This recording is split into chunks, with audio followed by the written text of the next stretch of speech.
La candidata del PSOE al Congreso por Valencia, María Teresa Fernández de la Vega, se ha comprometido hoy con los comerciantes del Mercado Central de Valencia a rehabilitar la zona de pescadería y a mejorar las instalaciones eléctricas y las canalizaciones de agua. Así, los vendedores y los clientes contarán con mejores infraestructuras y servicios, según recoge la carta que de la Vega ha entregado al presidente del Mercado Central, Vicente Jimeno, antes de recorrer las instalaciones del Mercat.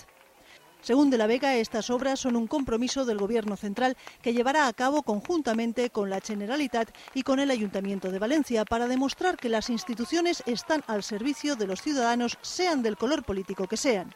Además, ha señalado que el Ejecutivo Nacional está dispuesto a ejecutar la rehabilitación porque, a su juicio, esta Administración cree en la colaboración y no en la obstrucción. La candidata socialista felicita en la carta a la Asociación de Vendedores del Mercado Central porque son emprendedores, la mayoría autónomos y, como tales, gente valiente y esforzada.